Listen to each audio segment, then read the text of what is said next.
నమస్తే, మీరు చూస్తుంది యువతరంగం. ఇది సమాజాంతరంగం. నేను మీ సిద్ధు గౌడ్. దేశం అంతటా సర్ ప్రాసెస్ నడుస్తుంది.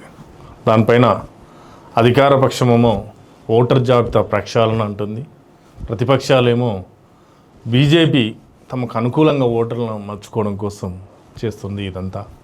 కాబట్టి బోగస్ పేరుతో ఉన్న ఓట్లు కూడా ఏరేస్తుంది అని చెప్పి ప్రతిపక్షాలు రాద్దంతా చేస్తుంది. ఎట్ ఏ టైం అధికార పక్షం ప్రతిపక్షం కూడా నిజమైన ఓటర్లను ఉంచడంలో, నిజమైన ఓటర్లను గుర్తించడంలో, నిజమైన ఓటరుకు ఒకే చోట ఓటు ఉండడంలో తమ వంతు ప్రయత్నంగా ప్రజలను చైతన్యం చేస్తున్నాయి. అయితే ఓటరుకు సంబంధించి ఆ ఫామ్ ఇచ్చిపోతారు ఎన్యూమరేటర్లు, కానీ ఫామ్ ఫిలప్ చేసే విధానం ఏదైతే ఉందో దానిపైన ఎన్యూమరేటర్లు సరైన అవగాహన కల్పిస్తలేరనే చెప్పాలి. ఫామ్ ఇవ్వడం వరకు వాళ్ళు ఇస్తున్నారు, కానీ ప్రజలకు ఎక్కడ ఏ డీటెయిల్స్ ఎలా నింపాలి అనే విషయాన్ని వాళ్ళకు ఎక్స్ప్లెయిన్ చేయడం లేదు. మరి దీనికి గల కారణం ఆ ఎన్యూమరేటర్లకు కానీ లేకపోతే ఆ పోలింగ్ ఏజెంట్లకు కానీ ఇచ్చినటువంటి శిక్షణ ఏదైతే ఉందో ఆ శిక్షణ ఆ ఊరు కానీ ఆ వార్డు కానీ ఆ పోలింగ్ బూతులకు కానీ నిజంగా చేరుతుందా లేదా అనేది ఒక్కసారి విశ్లేషించాల్సినటువంటి అవసరం ఉంది. నిజానికి ప్రాసెస్ మంచిదే, ప్రాసెస్లో పారదర్శకత ఉంటేనే కదా నిజమైన ఏరువేత జరిగేది. ఆ అవగాహన అనేది సరిగ్గా లేకపోతే, ఓటర్ ఆ ఫామ్ను నింపించే విధానం కనుక తెలియకపోతే, ఫామ్లో ఉన్నటువంటి విషయాలపైన పూర్తి అవగాహన లేకపోతే ఫామ్ని ఎలా ఫిలప్ చేసి ఇవ్వగలడు? ఆ గందరగోళానికి గురైనప్పుడు అతడు ఇంకోరి ద్వారా ఫామ్ ఫిలప్ చేసుకున్నప్పుడు అతడు నింపినటువంటి విషయాలు అక్కడ నిజమైనయా కాదా? ఆ నిజం కాగనకపోతే అక్కడ అది బోగస్ ఓటుగా వెళ్ళిపోతే ఓటు కనుమరుగయ్యే ప్రమాదం ఉంది కదా. కాబట్టి ప్రతి ఒక్కరూ ఇప్పటికైనా ఎన్యూమరేటర్లు పూర్తి స్థాయిలో ప్రజలకు అవగాహన కల్పించాలి. ఆ ఫామ్ ఏదైతే ఉందో ఆ ఫామ్లో ఉన్న కాలమ్స్ 3 కాలమ్స్ ఉన్నాయి, 3 బాక్స్ లాగా కాలమ్స్ ఉన్నాయి. ఆ కాలమ్స్ విలువ చెప్పాలి. అసలు ఈ ఫామ్లో ఏ కాలంను ఎవరు నింపాలి, ఆ నింపేటప్పుడు వాళ్ళ డీటెయిల్స్ ఏముంటాయి, అసలు ఆల్రెడీ మీరు ఇచ్చినటువంటి ఫామ్లో ఏం డీటెయిల్స్ ఉన్నాయి, ఇంకా కొత్తగా నువ్వేం డీటెయిల్స్ నింపాలి, ఈ విషయాలపైన ఓటరుకు పూర్తి స్థాయిలో అవగాహన కల్పిస్తే ఆ ఓటరు పూర్తి స్థాయిలో డీటెయిల్స్ నింపి అతడు సబ్మిట్ చేయగలడు, అతడు కానీ ఆమె కానీ. అక్కడ చదువుకున్న వాళ్ళు కూడా ఆ ఫామ్ను నింపడంలో ఇబ్బంది పడుతున్నడంలో ఎలాంటి సందేహం లేదు. నిజంగా ఫామ్ను చూసినట్లయితే 3 బాక్సులు ఉంటున్నాయి. లెఫ్ట్ సైడ్ ఒక బాక్స్, రైట్ సైడ్ ఒక బాక్సు, కింది ఒక బాక్సు. లెఫ్ట్ బాక్స్ నింపిన వాళ్ళు మళ్ళీ కింది బాక్స్ నింపాలి, రైట్ బాక్స్ని టచ్ చేయొద్దు. రైట్ బాక్స్ నింపిన వాళ్ళు కింది బాక్స్ని నింపాలి, లెఫ్ట్ బాక్స్ని టచ్ చేయొద్దు. అసలు ఈ లెఫ్ట్ ఏంటి, రైట్ ఏంటి, కింది ఏంటి, ఈ విషయాల పట్ల పూర్తి స్థాయిలో అవగాహన నిజంగా ఎవరికి రావడం లేదు. ఒకవేళ వచ్చినా ఆ ఊర్లో ఆ వార్డులో అక్కడ ఉన్న అధికారి ఆ దగ్గరికి వెళ్ళినప్పుడు మాత్రమే దాన్ని ఏమైనా నింపడానికి ఒక అవకాశం ఏర్పడుతుంది.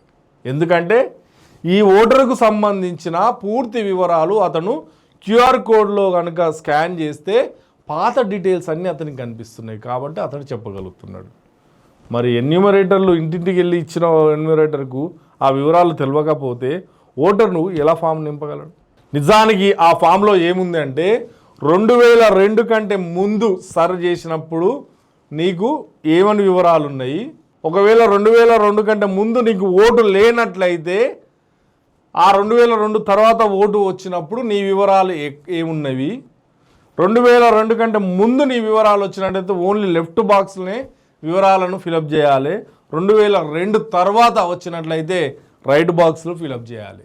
ఈ లెఫ్ట్ బాక్స్ ఫిలప్ చేసిన వాళ్ళు లెఫ్ట్తో పాటు కింది బాక్స్ను ప్రజెంట్ ఫిలప్ చేయాల్సి ఉంటుంది. ఆ రైట్ బాక్స్ ఫిలప్ చేసిన వాళ్ళు లెఫ్ట్ను టచ్ చేయకుండా మళ్ళీ కింది బాక్స్ను ఫిలప్ చేయాల్సి ఉంటుంది. అందులో ఒక ఎపిక్ అని ఒక నెంబర్ ఉంటుంది.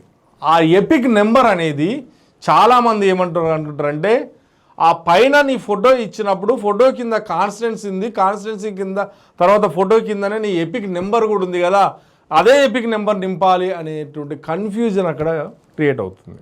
నిజానికి 2002 కంటే ముందు ఓటరుగా నమోదై ఉంటే ఆ ఓటరు లెఫ్ట్ సైడ్ బాక్స్ నింపుతున్నప్పుడు ఒక ఎపిక్ నెంబర్ అనేది ఉంటుంది. ఆ ఎపిక్ నెంబర్ తెలియాలంటే నీకు ఫామ్ ఇచ్చిన ఎన్యూమరేటర్ని కానీ అడగాలి, లేదంటే నువ్వు ఫామ్ సబ్మిట్ చేయడానికి వెళ్ళినటువంటి దగ్గర ఉన్నటువంటి ఆఫీసర్ ఎవరైతే ఉన్నాడో అతడు ఆ ఏరియాలో ఒక లిస్టు పెడుతున్నాడు, ఓటర్ లిస్టు 2002 కంటే ముందు ఉన్నటువంటి ఓటర్ లిస్టు పెడుతున్నాడు.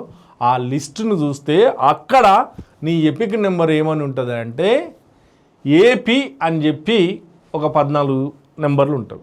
ఆ ఏపీతో కూడినటువంటి ఆ 14 నెంబర్లు ఉంటే అది మాత్రమే అక్కడ ఫిలప్ చేయాలి. ఎందుకంటే నీకు ఉమ్మడి ఆంధ్రప్రదేశ్లో నీకున్నటువంటి ఓటుకు సంబంధించిన ఎపిక్ నెంబర్ అది. మరి ఆ ఎపిక్ నెంబర్ ఈడప్పుడు పైన ఆల్రెడీ గవర్నమెంట్ ఇచ్చిన ఫామ్లోనే ప్రింట్ అయి ఉన్నది.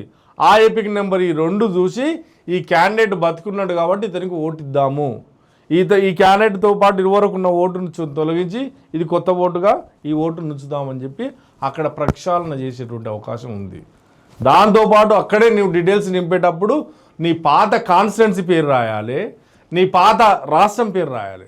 మ్యాక్సిమం 2002 కంటే ముందు ఉన్న వాళ్ళందరూ కూడా ఆంధ్రప్రదేశ్ అని రాయాల్సి ఉంటుంది. ఇక్కడ కిందికి వచ్చినాక నీ డీటెయిల్స్ నింపేటప్పుడు వేరే ఉంటాయి. కాబట్టి ఇప్పుడు నువ్వు తెలంగాణ అని చెప్పి ముందు ఆ లెఫ్ట్ ఫామ్లో తెలంగాణ అని నింపడం సరికాదు. అది ఆ ఎపిక్ నెంబర్ కూడా ఏపీ అని ఉండేటువంటి ఎపిక్ నెంబర్ మాత్రమే రాయాలి. ఒకవేళ 2002 తర్వాత నీకు ఓటు వచ్చినట్లయితే ఆ పాతది నువ్వు స్కాన్ చేసినప్పుడు పాత ఎపిక్ నెంబర్ నీకు లేదనేది చూపిస్తుంది, కొత్తది అని ఇక్కడ చూపిస్తుంది. ఆ కొత్తది అక్కడ పైన ఆల్రెడీ ప్రింట్ అయి ఉంటుంది.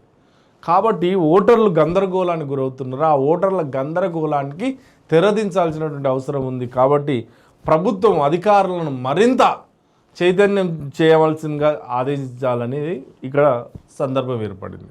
ఏవైతే ఎన్యూమరేటర్లో లేకపోతే పోలింగ్ ఏజెంట్లకు ఒక అవగాహన సదస్సులు నిర్వహించారో ఆ అవగాహన సదస్సులు నిర్వహించినటువంటి అభ్యర్థులు ఎవరైతే ఉన్నారో ఆ సదస్సులో పాల్గొన్న వాళ్ళు ఆ ఊరిలో కానీ ఆ వార్డుల్లో కానీ లేదంటే ఆ పట్టణంలో ఉంటున్నటువంటి వార్డుల్లో కానీ వాళ్ళు ప్రజలను చైతన్యం చేసి ఆ ఫామ్లు ఫిలప్ చేయడంలో వాళ్ళు కీలక పాత్ర పోషిస్తే తప్ప ఓటరు తన యొక్క పత్రాన్ని పూర్తి స్థాయిలో పర్ఫెక్ట్గా అందించలేడు.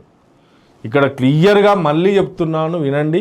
2002 కంటే ముందు ఓటున్న అభ్యర్థి ఎవరైతే ఉన్నారో ఆ అభ్యర్థి నింపాల్సినప్పుడు ఉదాహరణకు నా వరకు వచ్చినట్లయితే నేను పాత ఆంధ్రప్రదేశ్ అని ఫిలప్ చేయాలి, మాది ఆలేరు కాన్స్టిట్యున్సీ ప్రజెంట్ పాతది రామన్నపేట అని ఫిలప్ చేయాలి.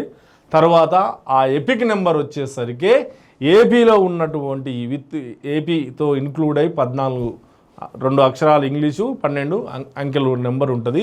ఆ నెంబర్ను అక్కడ ఫిలప్ చేసి ఉండాలి. ఇది అక్కడ ఓటర్ లిస్టు 2002 కంటే ముందున్న ఓటర్ లిస్ట్ అక్కడ ప్రజెంట్ చేస్తారు. ఆ వార్డుల్లో కానీ లేకపోతే ఆ గ్రామ పంచాయతీ కార్యాలయంలో కానీ లేదంటే ఆ మున్సిపల్ డివిజన్లో ఉన్నటువంటి కమ్యూనిటీ కేంద్రాల్లో కానీ సబ్మిట్ చేస్తారు. అది చూసి ఈ నెంబర్ నింపాల్సి ఉంటుంది. ఒకవేళ అందులో లేదు అంటే నువ్వు 2002 తర్వాత ఓటు వచ్చిన అభ్యర్థివి కాబట్టి నువ్వు నింపాల్సిన అవసరం లేదు. నీ తల్లిదండ్రులది కూడా, నీ తండ్రిదైనా నీ తల్లిదైనా తెలిస్తే ఆ పాత ఎపిక్ నెంబర్ని నింపాల్సి ఉంటుంది, కొత్త ఎపిక్ నెంబర్ కాదు. ఒకవేళ నింపు అని గ్యారంటీ ఏం చెప్పట్లేదు, ఖచ్చితంగా నింపాలని ఏమి అక్కడ అడగట్లేదు, తెలిస్తే రాయండి. ఇంకొక విషయం, చాలామంది ఆడవాళ్ళు పెళ్ళైనాక అత్తగారింటికి వస్తారు, అత్తగారింటికాడనే వాళ్ళకు ఓటు ఉంటుంది కాబట్టి 2002 కంటే ముందు కూడా అత్తగారింటికి రావచ్చు. ఎందుకంటే ఇప్పుడు 50-60 ఏళ్ళు ఉన్న 40 ఏళ్ళు ఉన్న వాళ్ళు అందరూ అలానే ఉంటాయి. మరి మా అమ్మ నాన్న పేర్లు ఎందుకు, మా అమ్మ నాన్న వేరే ఊరు కదా వాళ్ళ ఓటు ఎందుకు, ఇప్పుడు ఇక్కడ వాళ్ళ డీటెయిల్స్ ఎందుకు అంటే రాయాల్సిందే. వాళ్ళ ఎపిక్ నెంబర్ కూడా ఏమైనా ఉంటే దాన్ని మ్యాచ్ అవుతుందా లేదా, ఈమె అక్కడ నుండి వచ్చిందా, ఈమె పేరు మీద అక్కడ కూడా ఏమైనా ఓటు ఉందా, ఇది తెలుస్తుంది. కాబట్టి అమ్మ నాన్న పేర్లు రాయండి, అమ్మ నాన్న ఎపిక్ నెంబర్ తెలిస్తే రాయండి, లేకపోతే లేదు.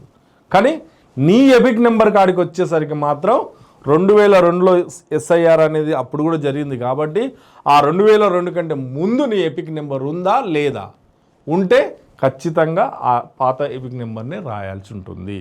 కాబట్టి ఓటర్లారా గందరగోళానికి పడకండి, మీరు ఖచ్చితంగా ఆలోచించండి కూల్గా. మీకు తెలియని విషయం నింపొద్దు, తెలియని విషయం అక్కడ ఉన్నటువంటి ఆఫీసర్ ఎవరైతే ఉన్నారో ఆ ఆఫీసర్ని అడిగితే అతను అవసరమైతే QR కోడ్ ద్వారా స్కాన్ చేసి నీ ఫోటో పక్కకు ఉన్న QR కోడ్ని అతను స్కాన్ చేస్తే అతనికి పూర్తి స్థాయి నీ డీటెయిల్స్ కనిపిస్తాయి.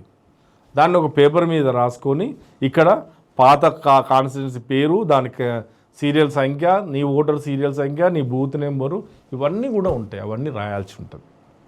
కాబట్టి అందరూ కాస్త జాగ్రత్తగా ఆ SIR ఫామ్ ఏదైతే ఉందో ఆ ఫామ్ నింపండి. లేదంటే ఇన్నాళ్ళు పడ్డ కష్టం, ఈ ప్రక్షాళనకు సంబంధించినటువంటి విషయం అది వృధా అవుతుంది. లేదంటే నీ ఓటు మిస్ అవుతుంది. కాబట్టి తస్మాత్ జాగ్రత్తగా ఫామ్ను ఫిలప్ చేయండి. ఇది ఈరోజు టాపిక్. నమస్తే.